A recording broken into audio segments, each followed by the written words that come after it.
Muy buenos días, o tardes o noches, depende en el momento que estés mirando este video. Yo soy Kevin Fogel, alumno en este 2021 del profesorado de educación primaria, ya en el último año.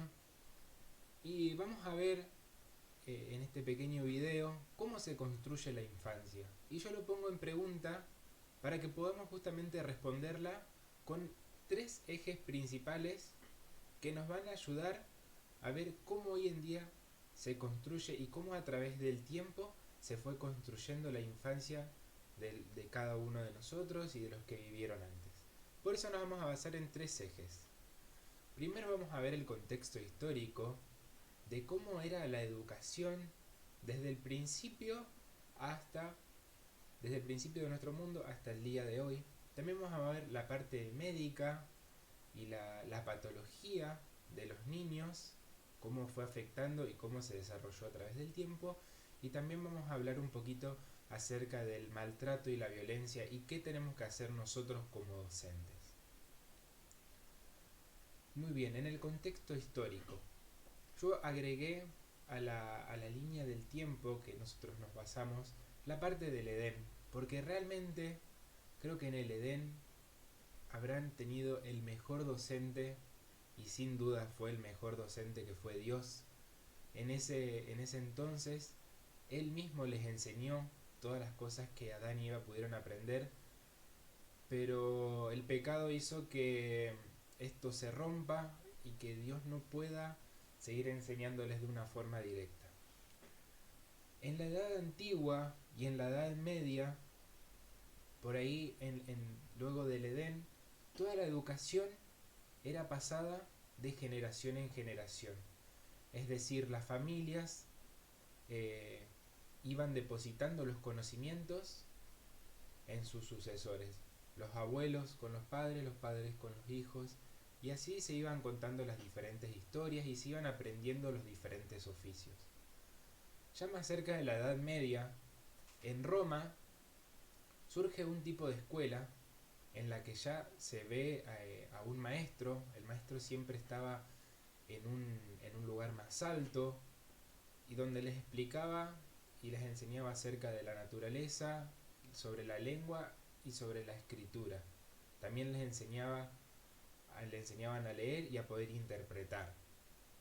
En ese mismo tiempo en Atenas se veía de una forma similar, donde ellos tenían un preceptor y ese preceptor era quien les enseñaba y les transmitía sus conocimientos. En estas ambas escuelas siempre el profesor le imponía y le tenían que tener mucho respeto, y no todos podían ser parte de esta educación. Por ahí eran solamente los niños que tenían un poco más de ingresos y tenían unas familias más poderosas. Ya viniéndonos más por la época, tenemos la parte de la revolución industrial, donde la gente que antes vivía en el campo se muda a las ciudades por todo el trabajo que había, y esos niños que antes tenían por ahí una educación dentro del campo ven la necesidad de poder tener una escuela, y ahí es donde se comienzan a abrir más escuelas parecidas a las que conocemos ahora, pero también eran escuelas donde el docente siempre estaba un poco más alto, se lo respetaba, todos tenían que aprender de la misma manera, el docente lo que decía era lo que el alumno tenía que repetir y no se lo podía cuestionar.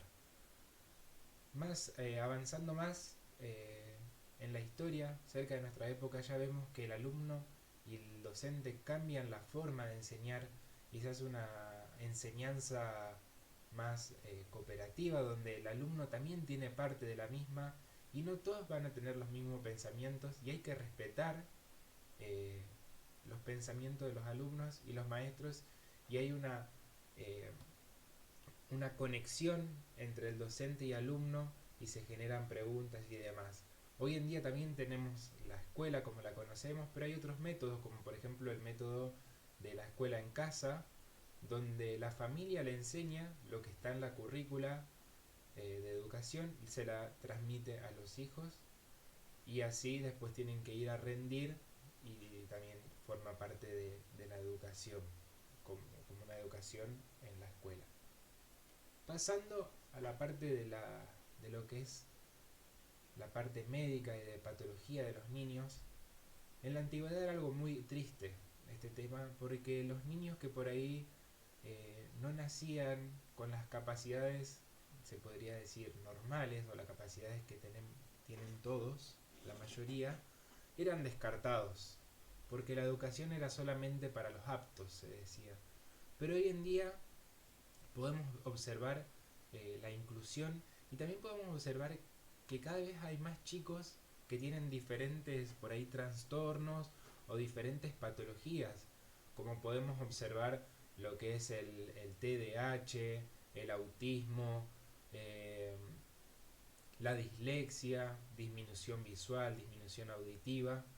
Pero nosotros como docentes debemos hacer una inclusión, hacerlos formar parte del grupo, que no se sientan separados, que ellos puedan tener la misma posibilidad. Y para eso nosotros también en la escuela contamos con un equipo interdisciplinario, donde tenemos a la psicopedagoga, también forman parte del equipo psicólogos, fonoaudiólogos si hace falta, médicos, pediatras, eh, también muchas veces pueden llegar hasta tener un acompañante eh, en las horas de clases y hasta incluso todo el día.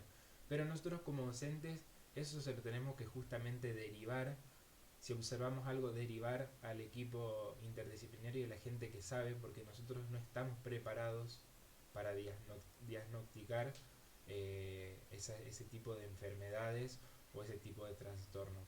Y también por causa de ello podemos tener alumnos que estén medicados en nuestro aula, y nosotros vamos a tener que respetar y ayudar para que ese chico pueda ser incluido en el grupo y aprender lo mismo que los demás.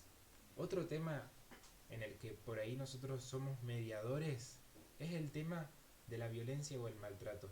Nosotros estamos en contacto con los chicos muchas horas y casi todos los días de la semana.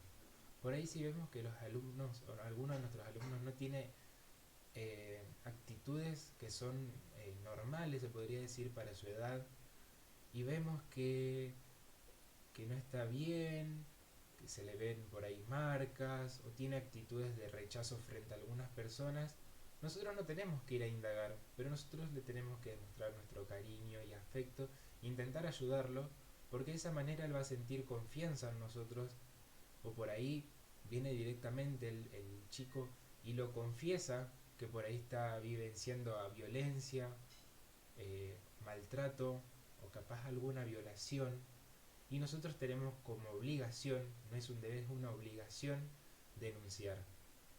Eso no puede quedar así, no lo tenemos que esconder, porque nosotros seríamos cómplices de la persona que está maltratando al niño. Entonces como obligación es denunciar, pasárselo a la dirección y que se hagan todos los protocolos correspondientes para ese tipo de violencia, maltrato o incluso violación. Nosotros estamos en mucho tiempo en contacto con los niños y tenemos que siempre buscar lo mejor para cada uno de ellos. Y a mí me encantó esta frase de Don Bosco que dice: para ejercer una influencia benéfica en los niños es indispensable participar de sus alegrías. Nosotros podemos muchas veces quitarles esas alegrías, pero no tiene que ser así. Tenemos que dejar todo por los niños y para que su infancia pueda ser marcada positivamente por cada uno de nosotros. Nos vemos.